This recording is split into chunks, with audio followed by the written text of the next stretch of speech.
ક્રિયાઓ કરી છે। સૌથી પહેલા આપણે એનો સિલેબસ જોઈ લઈએ। સિલેબસમાં તમારે મેઇન આખા વર્ષમાં તમારે મેઇન 3 પ્રેક્ટિકલ 3 જે લેંગ્વેજ છે પ્રેક્ટિકલ કરવાના છે। સૌથી પહેલી લેંગ્વેજ જે છે ઈ છે તમારે સિમ્ફિક આવવાની છે, જે એનિમેશન સોફ્ટવેર છે જેમાં તમારે એનિમેશન બનાવવાના આવશે। જે ચેપ્ટર 2, 3, 4 અને 5 આ જે 4 ચેપ્ટર છે એ તમારે સિમ્ફિક જે નામનો સોફ્ટવેર છે એમાં તમારું પ્રેક્ટિકલ કરવાનું આવશે।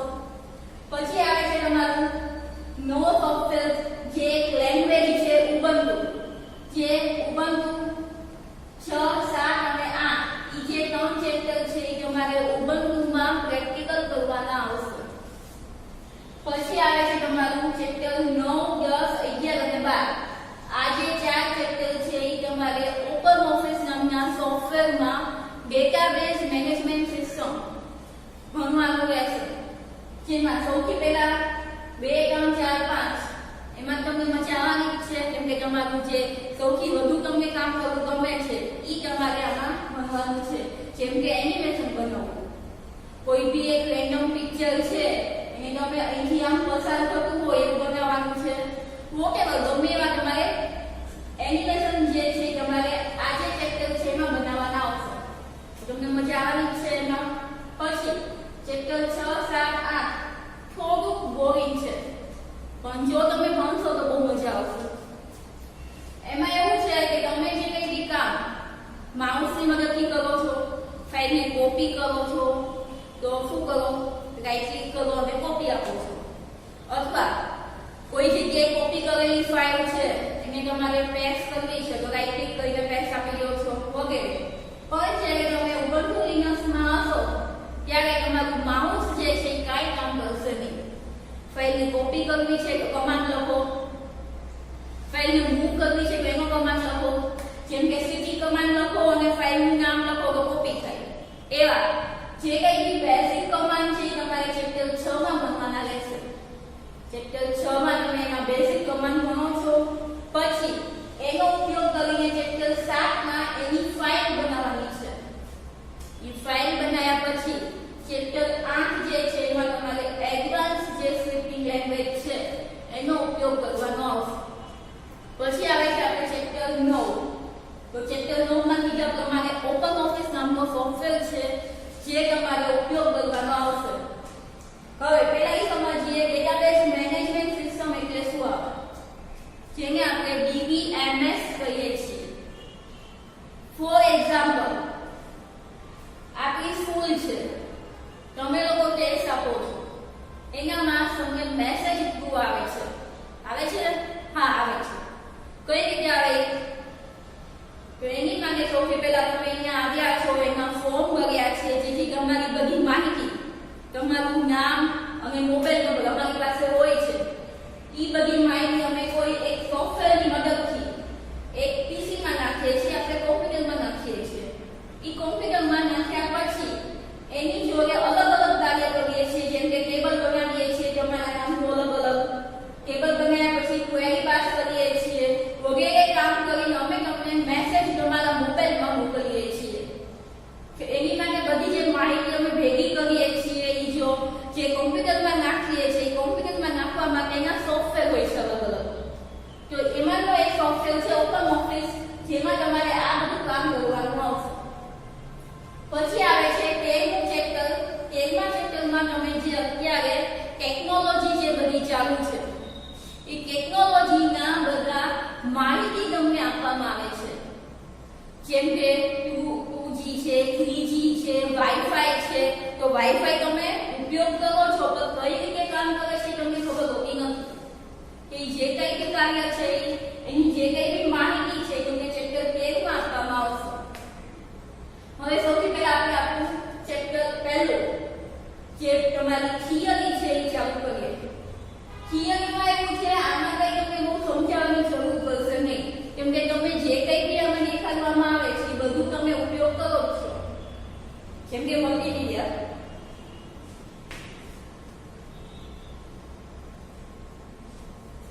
સંચાલન આપણા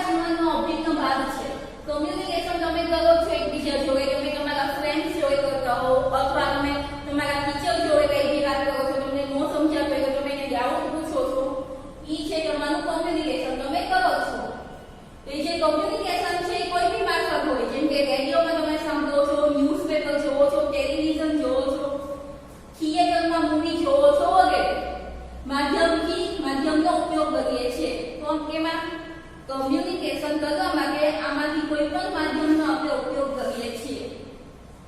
જેમ કે રેડિયો તમે સાંભળો છો કે એમાં શું હોય? ધ્વનિ હોય. વર્તમાનપત્ર મતલબ ન્યૂઝપેપર જોવો તો કે એમાં શું હોય? ઇમેજ હોય. ટેલિવિઝન તો ટેલિવિઝનમાં શું હોય? વિડિયો છે જે તમે જોવો છો. એ વગેરે માધ્યમનો ઉપયોગ કરો છો તેની માટે કમ્યુનિકેશન કરવા માટે એનો ઉપયોગ કરો છો. આ તમામ માધ્યમો આપણને જ્ઞાન પ્રાપ્તિ કે શિક્ષણ મેળવવામાં મદદરૂપ બને છે. વિવિધ પ્રકારના દર્શક સમક્ષ અર્થપૂર્ણ સંદેશ રજૂ કરવા માટે સંચાલન એક જ માધ્યમ પૂરતું હોતું નથી. જેમ કે તમે તમારા ફ્રેન્ડ જોડે ટેલિફોનમાં વાત કરો છો.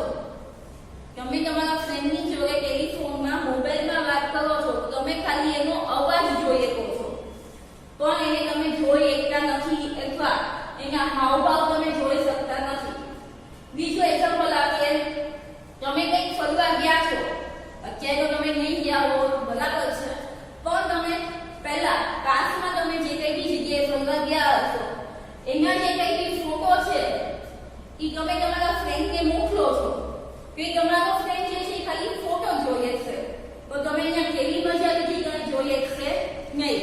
જો તમે વિડિયો ઉતાર્યો હો તો એ જોવે કે એની મદદથી એને ખબર પડે કે તમે ભાઈ આવી બધી ત્યાં જગ્યાએ ફરવા ગયા હતા અને આવી બધી મજા કરી છે. એનો મતલબ એવું કહેવામાં આવે છે કે જે સંચાલન છે કોઈ એક માધ્યમની મદદથી માધ્યમ પૂરતું હોતું નથી. એમાં અલગ અલગ માધ્યમનો ઉપયોગ કરીને એને સંચાલનને અસરકારક બનાવી શકો છો. જેમ કે મલ્ટીમીડિયા. તમારો મેઇન જે તમને એમસીક્યુમાં તમારી જે થિયરીની એક્ઝામ લેવામાં આવે છે એમાં પૂછાય કે મલ્ટીમીડિયા શબ્દ છે કેટલા શબ્દનો બન્યો છે અને કયા કયા? તો જે મલ્ટીમીડિયા છે એ બે શબ્દનો બનેલો છે, મલ્ટીપલ અને મીડિયા. જેના નામથી તમને ખબર પડી જશે કે વધારે માધ્યમનો બનેલો છે. મલ્ટીપલ એટલે એક કરતા વધારે, મીડિયા એટલે માધ્યમ. સંચાર માટે એકથી વધુ માધ્યમનો ઉપયોગ એટલે મલ્ટીમીડિયા. આ પણ તમને થિયરીના એમસીક્યુમાં પૂછે. પહેલી વાત એ કહી દઉં કે આપણે જે થિયરીનો પેપર હોય એ પેપરમાં ખાલી તમને એમસીક્યુ પૂછવામાં આવે છે. એ એમસીક્યુ જ તમને પૂછવામાં આવે છે. બીજા શબ્દોમાં કહેવામાં આવે તો મલ્ટીમીડિયા એટલે હવે મેં ચાલુ થાય છે કે લખાણ, તમે જે ટેક્સ્ટ મેસેજ કરો છો એ, ઇમેજ, ચિત્રો મતલબ ઇમેજ, ગ્રાફિક્સ, વિડિયો અને એનિમેશન જેવા વિવિધ માધ્યમોનું એકત્રીકરણ છે. આ બધાને ભેગા કરો ત્યારે મલ્ટીમીડિયા બને છે. આ બધાનો તમે ઉપયોગ કરો છો, ટેક્સ્ટ બી કરો છો, લખાણ બી લખો છો, ઇમેજ બી તમે ઉપયોગ કરો છો, બનાવીને મોકલો છો, વિડિયો બી બનાવો છો. એનિમેશન, વિડિયો એટલે શું? તમે લોકો જે લાઈવ કેપ્ચર કરો છો ઈ તમારું વિડિયો કહેવાય. જ્યારે એનિમેશન એટલે તમે જે તમારા જૂની મેમરીના 5 ફોટો ભેગો કરીને એમાં સોંગ નાખીને જે બનાવો છો એને કહેવાય એક જાતનું એનિમેશન. કે આ બધાનું એકત્રીકરણ થાય એને મલ્ટીમીડિયા કહેવામાં આવે છે. આ માધ્યમને એકત્રિત કરવાથી ઉપયોગકર્તા સમક્ષ રજૂ કરવામાં આવનાર સંચાલનને વધુ સચોટ અને સમજણપૂર્વકનું બનાવી શકાય છે. જો તમારે કોઈને પ્રેઝન્ટેશન આપવી હોય, જેમ કે હું જ તમને ખાલી આ ફોટો દેખાડી દઉં, એમાં કંઈ બોલવું નહીં અથવા એમાં કોઈ ફોટો નાખવું નહીં, ખાલી લખાણ છે એટલે દેખાડી દઉં, તો તમને મજા આવશે? નહીં આવે ને? એવી જ રીતે જો તમે આ બધાનો ઉપયોગ કરશો તો એને જે રજૂ કરવાની, જે પ્રેઝન્ટ કરવાની છે એ તમારી વધુ અસરકારક બનશે, જે સામેવાળાને વધારે ગમશે, જેથી એમાં એ ધ્યાન આપીએ છે. જેમ કે હાલમાં તમને ખબર જ છે, તમે જે કંઈ બી ભણો છો અત્યારે તમે વિડીયોમાં જ જોવો છો, તમે વિડીયોમાં સતત ભણો છો, તો એ જે કંઈ બી છે તમારું મલ્ટીમીડિયાના મદદથી તમે સારી રજૂઆત કરી શકો. હવે મલ્ટીમીડિયામાં કયા કયા પ્રકારનો તમે ઉપયોગ કરીએ તો એમાં કોનો સમાવેશ થાય છે? તો સૌથી પહેલા તમે મગજને ઠીક કરી રાખો. એમસીક્યુમાં પણ પૂછાય મલ્ટીમીડિયા 5 ઘટકનું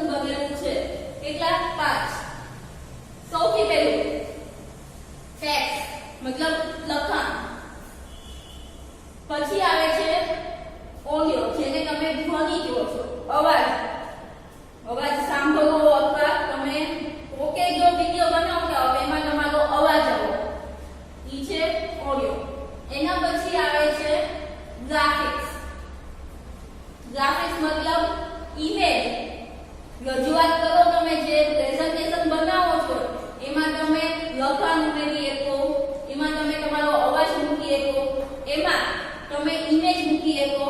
તો એ છે તમારું ગ્રાફિક્સ. ગ્રાફિક્સ પછી આવે છે એનિમેશન. કોઈ નાનેરો કોઈ એનિમેશન વિડિયો બનાવી તમે એમાં મૂકી શકો. જેમ કે મારા જૂના 5 ફોટો છે, ફોર એક્ઝામ્પલ એ 5 ફોટો હું ફોર એક્ઝામ્પલ કે આપણે બીજું એક્ઝામ્પલ લઈએ, તમારા ફ્રેન્ડનો બર્થડે છે તો એના બર્થડેમાં તમે શું કરશો, કોઈ સારા 5 એના જે જૂના ફોટો છે તમારી જોડે એ 5 ફોટો લેશો, એમાં સોંગ મૂકશો, એમાં કોઈ એડિટિંગ કરીને એક આખું વિડિયો બનાવશો. તો એ જે વિડિયો બને છે એને તમે કહેશો એનિમેશન. એ છે તમારું એનિમેશન. પછી વિડિયો લાઈવ જે કેપ્ચર કરવામાં આવે કેમેરાની મદદથી અથવા મોબાઈલની મદદથી, જે લાઈવ પ્રેઝન્ટ જે કેપ્ચર કરવામાં આવે એને કહેવામાં આવે છે વિડિયો. આ બધું જે કંઈ બી એના ઘટક સમાવેશ થાય છે એ બધાનો કોમ્પ્યુટરનો ઉપયોગ કઈ રીતે થાય એ હવે આપણે જોવાનું છે.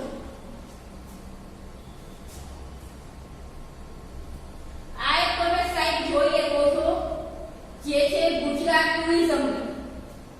આ જે સાઇટ તમે જોવો છો જે છે ગુજરાત ટુરિઝમની, જેમાં મલ્ટીમીડિયાના 5 ઘટકનો સમાવેશ કરવામાં આવ્યો છે. સૌથી પહેલો હતો સૌથી પહેલો કયો હતો? તમે કહો છો ને તો હું બોલી જાઉં ઇમેજ. તો ઇમેજ જે આજે મૂકવામાં આવી છે એ છે તમારી ઇમેજ. આજે મૂકવામાં આવ્યો છે એ છે તમારી ઇમેજ. આ જે છે એ આખું લખાણ છે, ત્યાં કંઈક લખાણ લખ્યું છે. પછી આ જે છે એ તમારું એનિમેશન છે. શું કામ? કેમ કે જેમ સમય જશે એમ આ એક સ્લાઇડ છે, એના પછી બીજો ફોટો આવશે, એના પછી ત્રીજી સ્લાઇડ આવશે, જેથી આને એનિમેશન કહેવામાં આવ્યું છે. આમાં બેકગ્રાઉન્ડમાં એ લોકોએ મ્યુઝિક પણ એડ કર્યું છે, પણ તમે આમાં જોઈ શકશો નહીં. આમાં તમે મ્યુઝિક પણ એડ કરી શકો, નીચે વિડિયો પણ એડ કરી શકો. તો આ છે તમારું મલ્ટીમીડિયાના ઘટકનો ઉપયોગ. કઈ રીતે કરવામાં આવ્યો છે તમને દેખાડવામાં આવ્યું છે. આપણે જોઈએ લીધું કયા છે સમાવેશ થાય છે મલ્ટીમીડિયામાં: લખાણ, ધ્વનિ, ચિત્ર, વિડિયો અને એનિમેશન. તો સૌથી પહેલા આપણે જોઈએ લખાણ. તમને ખબર જ છે કોઈ પણ વિષયની રજૂઆત માટે એમાં લખાણ ઉમેરવાની ક્રિયા એ મલ્ટીમીડિયાનું એક પાયારૂપ પગલું છે. તમને કોઈ એમસીક્યુમાં પૂછાય કે મલ્ટીમીડિયાનું પાયારૂપ પગલું કયું છે, તો એમાં આવે છે લખાણ. તમે જોઈ શકો છો કે આ જે કંઈ બી હું રજૂઆત કરું છું તો આ જે કંઈ બી છે એ લખાણ છે. ઉપયોગકર્તાને માહિતી પૂરી પાડવા માટે લખાણનો ઉપયોગ કરવામાં આવે છે. કદાચ તમારે કોઈ જગ્યાએ ગયા છો જ્યાં તમારે કોલિંગ થઈ શકે એમ નથી અને તમારે તમારા ફેમિલીને કોઈ મેસેજ પાસ કરવાનો છે તો તમે લખાણની મદદથી મેસેજ એને પાસ કરી શકો છો. જેમ કે હવે બીજું એમ કહેવામાં આવે છે કે મલ્ટીમીડિયા રજૂઆતમાં લખાણ અને શબ્દનો યોગ્ય ઉપયોગ ઉપયોગકર્તા સુધી યોજનાઓ અને સંદેશા પહોંચાડવા માટે ઘણો મદદરૂપ બને છે. જેમ કે શબ્દ, લીટી કે ફકરા કોઈ પણ સ્વરૂપે લખાણ હોઈ શકે છે. જો તમને ખબર જ છે તમે લખો છો તો એ કોઈ પણ સ્વરૂપમાં હોઈ શકે. હવે મલ્ટીમીડિયા મતલબ કોમ્પ્યુટરમાં તમારે લખાણનો ઉપયોગ કરવો હોય તો કોઈ પણ ટેક્સ્ટ એડિટરનો ઉપયોગ તમે કરી શકો. તો ટેક્સ્ટ એડિટર એટલે શું? તમે જે લખાણ જેમાં લખીએ કોઈ તો કોમ્પ્યુટરમાં કયા ટેક્સ્ટ એડિટર એવા છે? જેમ કે નોટપેડ છે, વર્ડપેડ છે, પછી વગેરે. તમે જેમાં લખાણ લખીએ તો ઈ છે તમારું ટેક્સ્ટ એડિટર. બરાબર? એક્ઝામ્પલમાં તમને અહીંયા આપવામાં આવ્યું છે ઓપન ઓફિસનું ઇમ્પ્રેસ. હવે નમૂનારૂપ લખાણ તમને આપેલા છે. તમે જોઈએ તો લખાણમાં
નાની મોટી જે તમારે સાઈઝ રાખવી હોય તમે રાખી શકો. પણ એની ડેફિનેશન તમને અહીં આપવામાં આવી છે. કગ એટલે અક્ષરના ઉપરના ભાગથી નીચેના ભાગ જેટલું અંતર. મતલબ આટલો જે ભાગ છે આ ઉપરથી નીચેનો આની વચ્ચેનું જેટલું અંતર હોય એને તમે એની સાઈઝ કરી શકો છો. બીજું એક કહેવામાં આવે છે કે તેની રજૂઆત તેને પોઈન્ટ એકમ દ્વારા રજૂ કરવામાં આવે છે. કોના દ્વારા? પોઈન્ટ એકમ દ્વારા. જેમ કે તમે 12 પોઈન્ટ આપી શકો છો, 14 પોઈન્ટ આપી શકો છો, 20 પોઈન્ટ આપી શકો છો. ફોર એક્ઝામ્પલમાં ટાઈમ્સ ન્યુ રોમન 14 પોઈન્ટ અક્ષરનો ઉપયોગ કરવામાં આવે. તેમાં ટાઈમ્સ ન્યુ રોમન જેની શૈલી છે 14 પોઈન્ટ એની સાઈઝ છે. પછી આવે છે આપણે ટાઇપફેસ. તો ટાઇપફેસને બે પ્રકારમાં વહેંચી શકાય છે. સૌથી પહેલા લખાણ. તો લખાણમાં ટાઇપફેસ હોય, ફોન્ટ હોય અને કળ હોય. હવે ટાઇપફેસના બે પ્રકાર છે, સેરિફ અને સાન્સ સેરિફ. સેરિફ અને સાન્સ સેરિફ કોના પ્રકાર છે? ટાઇપફેસના. કેટલા પ્રકાર છે? બે, સેરિફ અને સાન્સ સેરિફ. સેરિફ પ્રકારના ફોન્ટમાં અક્ષરના છેડા પર થોડું સુશોભન કરવામાં આવેલું છે. તમે અહીંયા જોઈ શકો છો, નીચે લાઈન તમને દેખાતી હશે, અહીંયા ઉપર તમને સેજ લાઈન દેખાતી હશે. તો આ જે પ્રકારના ફોન્ટ છે એને કહેવામાં આવે છે સેરિફ. મતલબ એમાં ડેકોરેશન કરેલું હોય. શું હોય? ડેકોરેશન. નીચે આવી લાઈન આપેલી હોય વગેરે. તો જે ડેકોરેશન કરેલા હોય, સુશોભન કરેલું હોય એને કહેવામાં આવે છે સેરિફ. તો સેરિફ કયા પ્રકારના ફોન્ટ છે? ટાઈમ્સ ન્યુ રોમન, સેન્ચુરી અને બુકમેન. આ જે તમે એક્ઝામ્પલ આપેલા છે તમારા સેરિફ પ્રકારના ફોન્ટ છે. તમને MCQ માં ખાસ અને ખાસ પૂછાયેલા ક્વેશ્ચન છે. પછી આવે છે જેમાં સુશોભન કરેલું ન હોય. જેમાં સુશોભન કરેલું ન હોય, ડેકોરેશન કરેલું ન હોય એને તમે સાન્સ સેરિફ કહી શકો છો. અહીંયા લખ્યું છે સાન્સ સેરિફ સુશોભન વગરના ફોન્ટ છે. એરિયલ, વરંડા, હેલ્વેટિકા વગેરે એના એક્ઝામ્પલ તમને આપેલા છે. આની મદદથી તમે સરખી રીતે જોઈ શકો છો સેરિફ અને સાન્સ સેરિફ. તો શું આપણે જોયું? આપણે ટાઇપફેસ છે જેના બે પ્રકાર છે. ટાઇપફેસ એટલે એક સમાન દેખાવ ધરાવતા અક્ષરોનો સમૂહ. આ તો તમને ખબર જ છે, તમે બુક ઉપર લખવી હોય તો તમે કાગળ લો છો કે પેન લો છો એમાં લખો છો. પણ જો તમારે કોમ્પ્યુટરમાં લખાણ લખવું હોય તો તમે કઈ રીતે લખી શકો? એક્ઝામ્પલ આપ્યું છે જેમાં ઓપન ઓફિસમાં ઇમ્પ્રેસ નામનું એક ફીચર છે જેમાં તમે ગુજરાત ટુરિઝમ લખી શકો.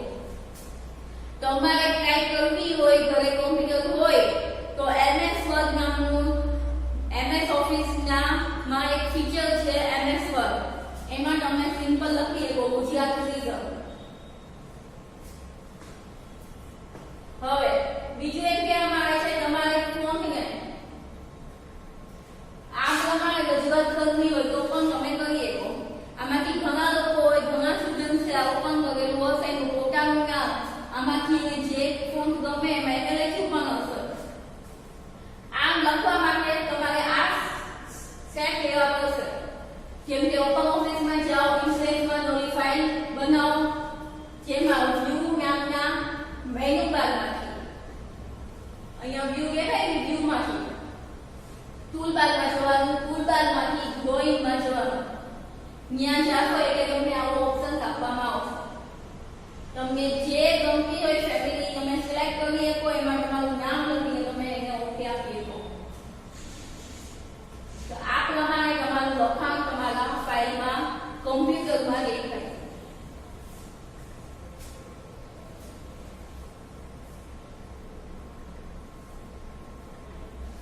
હવે આવે છે ધ્વનિ.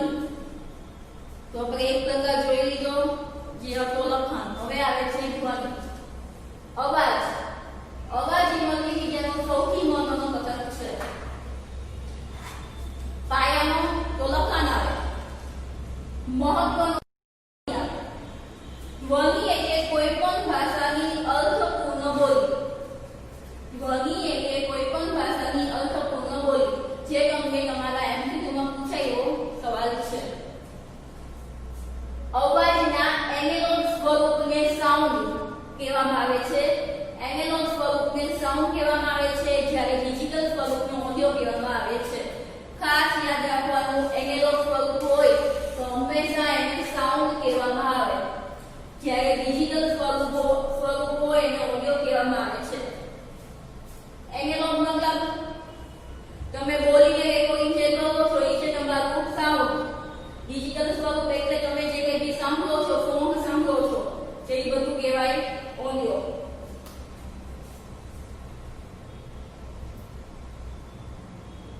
પ્રેક્ષક સમક્ષ હાજર રહીને રજૂઆત કરવાની હોય ત્યારે ધ્વનિ વગરના લખાણ અને ચિત્રો મદદરૂપ બને છે, પરંતુ પ્રસ્તુતકર્તાની ગેરહાજરીમાં ધ્વનિ મહત્વનો ભાગ ભજવે છે.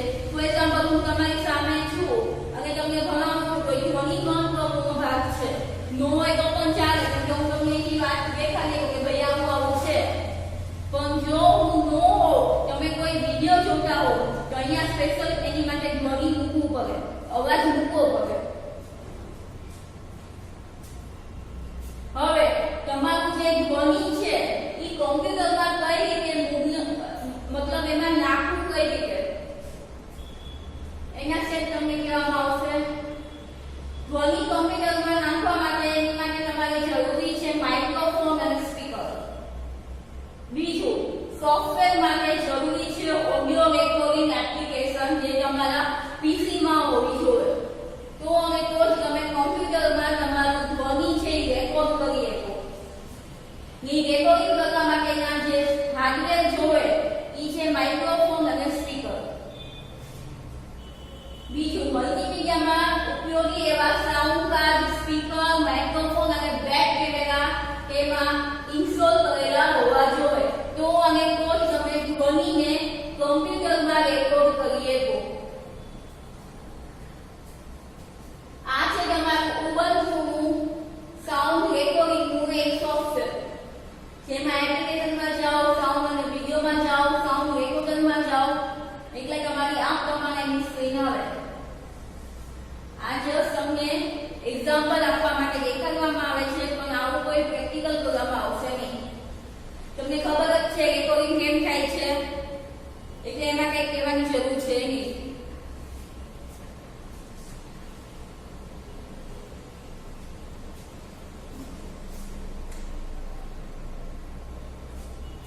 બીજું એમ કહેવામાં આવે છે કે રેકોર્ડિંગ જે તમે કરો છો એ રેકોર્ડિંગને પૂરું કરવા માટેનો વિકલ્પ છે કંટ્રોલમાં જઈને સ્ટોપ આપો અથવા લાલ કલરનું ચોરસ બટન છે એના ઉપર ક્લિક કરો. પછી આવે છે રેકોર્ડિંગને સાંભળવું હોય તો તમે પ્લે આપી શકો છો, પણ જ્યારે તમે ઉબુન્ટુમાં કરો છો તેમાં તમારે આવે છે કંટ્રોલમાં જઈને પ્લે આપવું, જે ત્રિકોણ કલરનું પીળા કલરનું બટન છે. ધ્વનિ મિશ્રણ કરવું હોય, બે ફાઇલ ભેગી કરવી હોય તો ફાઇલમાં જઈને ઓપન વોલ્યુમ કંટ્રોલ પસંદ કરી શકો છો. ધ્વનિને સેવ કરવી હોય, રેકોર્ડિંગને સંગ્રહ કરવો હોય તો ફાઇલમાં જઈને સેવ એઝ આપો અને તમારી ફાઇલનું નામ ટાઈપ કરવું. હવે તમે જે કંઈ ફાઇલ બનાવો છો કે એને બી તમારે અનુલંબન આપવા પડે, મતલબ એક્સટેન્શન આપવા પડે. જેમ કે નોટપેડમાં ફાઇલ બનાવો છો તો TXT આવે છે, HTML ની ફાઇલ બનાવીએ તો .html આવે છે. એવી રીતે ધ્વનિને પણ તમારે એનું અનુલંબન આપવું જરૂરી છે. આ તમને આપેલા છે ફાઇલના એક્સટેન્શન, કઈ ફાઇલમાં કયા પ્રકારનું અનુલંબન તમે એમાં લખી શકો. જોકે એની સમજૂતી પણ આપવામાં આવેલી છે. આજે કોષ્ટક 1.1 છે એ તમને ઉપયોગી છે, તમને એમસીક્યુમાં પૂછાયેલું છે. જેમ કે MIDI નું ફૂલ ફોર્મ તમને પૂછવામાં આવે તો મ્યુઝિકલ ઇન્સ્ટ્રુમેન્ટ ડિજિટલ ઇન્ટરફેસ, અહીંયા આ જે છે એ લખી રહ્યો, એનું નામ છે ઇન્ટરફેસ. પછી આવે છે RAM, રિયલ ઓડિયો ફાઇલ. પછી આવે છે વેવ ફાઇલ. વેવ સ્વરૂપમાં ધ્વનિ ફાઇલ સેવ કરવી હોય તેની માટે તમારે આપવું પડે WAV,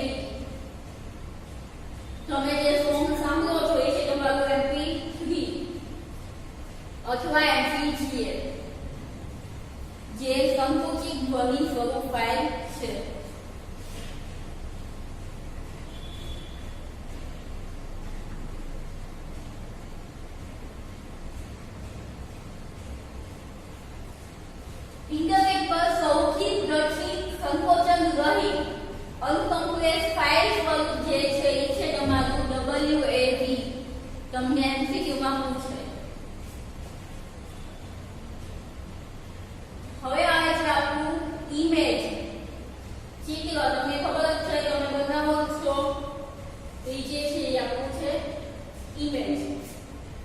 સામાન્ય રીતે મલ્ટીમીડિયાની રજૂઆતનું ચિત્ર આધારિત હોય છે. તમે કોઈ પ્રેઝન્ટેશન જોવો છો કે એમાં તમે ઇમેજ હોય જ છે.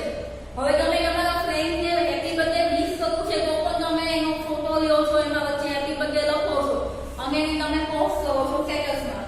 કે જે કંઈ રજૂઆત છે તમે ચિત્રની મદદથી કરો છો. ચિત્ર દ્વારા રજૂ કરવામાં આવેલી માહિતી યાદ રાખવી અને સમજવી વધુ સરળ હોય છે.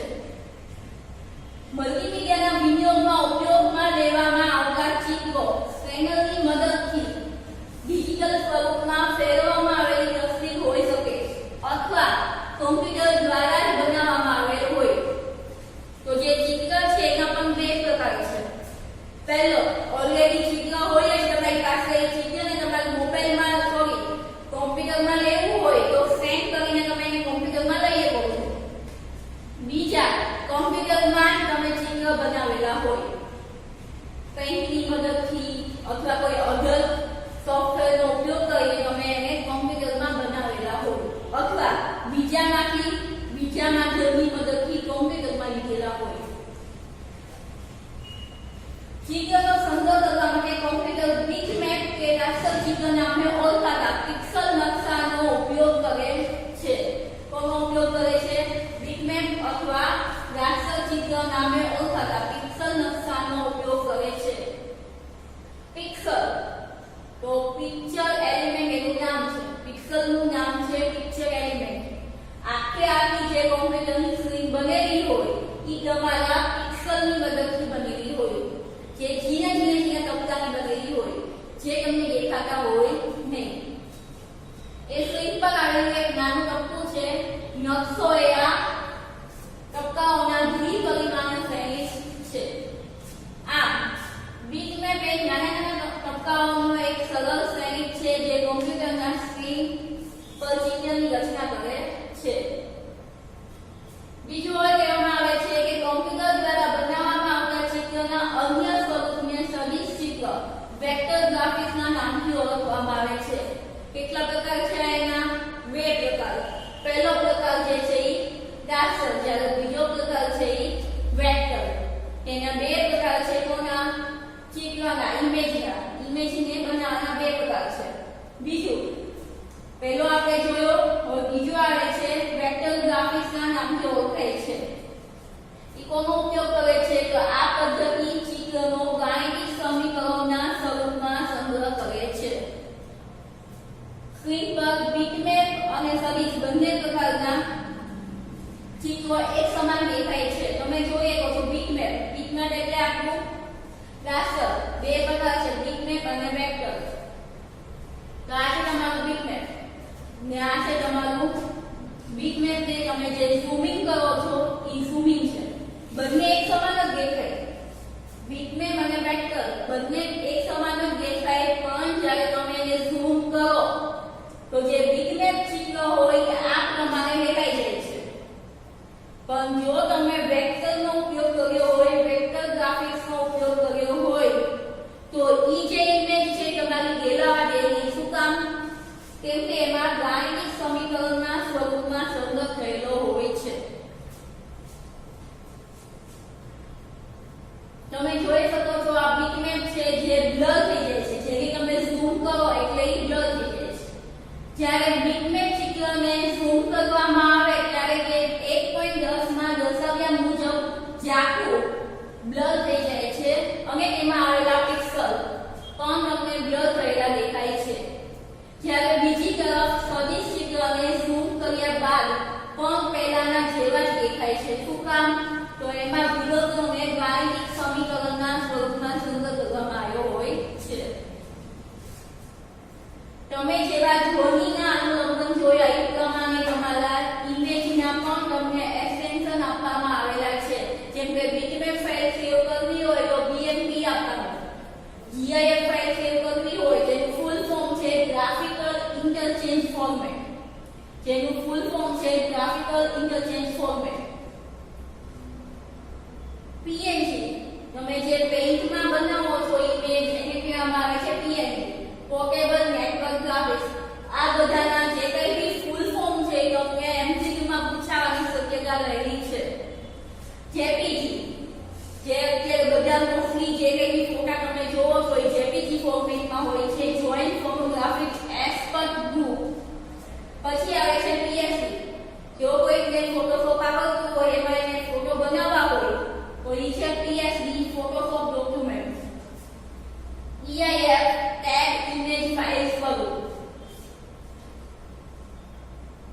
તમને એમસીક્યુ માટે આમાંથી પૂછવાની શક્યતા છે. ઇમેજ કઈ રીતે બનાવવી તો તમને ખબર જ છે. તમે પેઇન્ટમાં બનાવો છો અથવા તમારા પોતાના ફોટોને પણ તમે એડિટિંગ કરો છો. તો આ જે સ્ટેપ છે તમારે ઇમેજને કઈ રીતે તમે તમારા ડોક્યુમેન્ટ્સમાં ઉમેરીએ કોઈ કહેવામાં આવ્યું છે. નોર્મલી ઇન્સર્ટ મેનુમાં જઈ પિક્ચર આપો, એમાંથી તમને જે પિક્ચર ગમે છે પિક્ચર સિલેક્ટ કરી તમારા ડોક્યુમેન્ટ્સમાં તમે ઉમેરી શકો. જેમ કે આ ડોક્યુમેન્ટ્સ છે, જેમાં ઇન્સર્ટમાં જવાનું, ઇન્સર્ટમાં જાઓ એટલે તમને પિક્ચર નામનો ઓપ્શન આપે. પિક્ચરમાંથી તમારી ફાઇલમાં જે જગ્યાએ ઇમેજ હોય એ જગ્યાએ જઈને તમારી ફાઇલને સિલેક્ટ કરવાની. સિલેક્ટ કર્યા પછી ઇમેજ તમારા ડોક્યુમેન્ટ્સમાં આવી જાય છે. છેલ્લું છે વિડિયો અને એનિમેશન. તમને સૌથી પહેલા જ મેં સમજાવ્યું વિડિયો અને એનિમેશનમાં શું આવે. વિડિયો એટલે તમે જે લાઈવ મોબાઈલ કે કેમેરાની મદદથી કેપ્ચર કરો છો એ. જ્યારે એનિમેશન 4-5 ફોટોને ભેગા કરીને મર્જ કરીને જે ફાઇલ બનાવો છો, વિડિયો બનાવો છો, એને કહેવામાં આવે છે એનિમેશન. એનિમેશન દ્વારા કોઈ પણ મલ્ટીમીડિયા વિડિયોને અત્યંત સૂક્ષ્મ બનાવી શકાય છે. વિડિયો કે એનિમેશન ઉમેરવાથી કોઈ પણ સીન રજૂઆત ગતિશીલ બનાવી શકાય છે. તમે કોઈ પણ વેબસાઇટ જુઓ, તેમાં તમને જે સ્લાઇડ શો દેખાય છે, મતલબ એક ઇમેજ જોઈને પછી બીજી ઇમેજ આવે ને પછી ત્રીજી ઇમેજ આવે, તો એ જે કંઈ બી છે એમાં એનિમેશનનો ઉપયોગ કર્યો છે. જેનાથી તમને એની માહિતી મળે છે કે ભાઈ આવી બધી એક્ટિવિટીઝ એમાં થાય છે. સૌપ્રથમ એનિમેશન અને વિડિયો વચ્ચેનો તફાવત સમજીએ. એનાલોગ કે ડિજિટલ પ્રકારના વિડિયો લઈ શકાય તેવા સાધન જેમ કે મોબાઈલ છે, કેમેરો છે, દ્વારા મેળવવામાં આવેલા કુદરતી દ્રશ્યોને શૈલીને વિડિયો કહેવામાં આવે છે. મતલબ લાઈવ કેપ્ચર જે કરો છો એ છે તમારું વિડિયો. એના સાધન છે વેબ કેમેરો, ડિજિટલ કેમેરો કે પછી મોબાઈલ. હવે આવે છે સમયની ગતિ પ્રમાણે બદલાતા ચિત્રને એનિમેશન કહેવામાં આવે છે. જે તમને એમસીક્યુમાં પૂછાય છે. ઇનશોર્ટ એનિમેશન એટલે તમારી પાસે જે ફોટા પડેલા છે એને તમે એક ભેગા કરીને મર્જ કરીને જે વિડિયો બનાવો છો એને કહેવામાં આવે છે એનિમેશન. પછી તમને કહેવામાં આવ્યું છે કે ફોર એક્ઝામ્પલ તમે જે મૂવી કદાચ જોયું હોય તો કુંફુ પાંડા અને સ્નોફ, ઈ જે બે મૂવી છે ઈ તમારા મૂવી એનિમેશન ફિલ્મમાં જાણીતા એક્ઝામ્પલ તમને આપેલા છે. હવે એનિમેશન, તો એનિમેશનના પણ બે પ્રકાર છે. 2D દ્વિપરિમાણીય કે ત્રિપરિમાણીય 3D 3 ડાયમેન્શનલ એમ બે વિભાગમાં વિભાજિત કરવામાં આવ્યા છે. કોને? એનિમેશન. દ્વિપરિમાણીય એટલે તમે સમજી શકો કે બે ડાયમેન્શન. એ બે ડાયમેન્શન કયા હોઈ શકે? x અને y. જેના સોફ્ટવેર જેમાં એનિમેશન બનાવવાનું છે સોફ્ટવેરનું નામ છે માઇક્રોમીડિયા ફ્લેશ સિમ્ફની સ્ટુડિયો, જે તમારે ચેપ્ટર 2 માં ભણવાનું છે. પછી આવે છે ત્રિપરિમાણીય. તો ત્રિપરિમાણીય એટલે ત્રણ બિંદુ હોય x, y અને z. જેના સોફ્ટવેરના નામ છે માયા, બ્લેન્ડર અને 3D મેક્સ. તો શું છે? એનિમેશનના બે વિભાગ છે, દ્વિપરિમાણીય અને ત્રિપરિમાણીય. દ્વિપરિમાણીયમાં આવે છે x અને y. x અને y ની મદદથી તમે એનિમેશન બનાવી શકો. જ્યારે 3D માં x, y અને z ની મદદથી તમે એનિમેશન બનાવી શકો. 2D એનિમેશન બનાવવા માટે તમે ફ્લેશનો ઉપયોગ કરો અથવા સિમ્ફિકનો ઉપયોગ કરો. જ્યારે 3D બનાવવા માટે માયા, બ્લેન્ડર અને 3D મેક્સ. આ જે તમને સ્ક્રીન દેખાવમાં છે ઈ તમારા સિમ્ફની સ્ટુડિયો માટેની છે. આ જે સ્ક્રીન છે તમારા 3D દેખાવ, જેનું સોફ્ટવેરનું નામ છે માયા. આ છે 2D, આ છે 3D.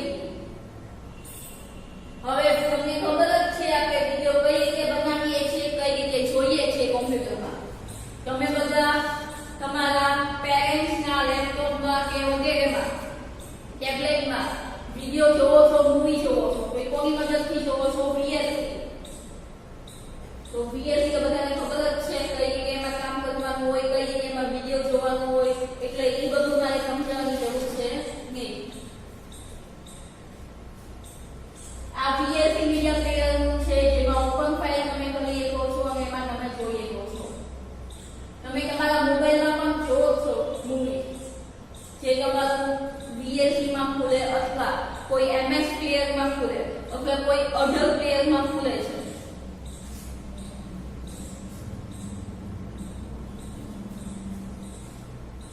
આ એક તમને એક્ઝામ્પલ આપવામાં આવ્યું છે જે વેબકેમની મદદથી વિડિયો લેવામાં આવે છે. વેબકેમની મદદથી વિડિયો લેવામાં આવે છે. હવે એના એક્સટેન્શન તમે જોઈ લઈએ.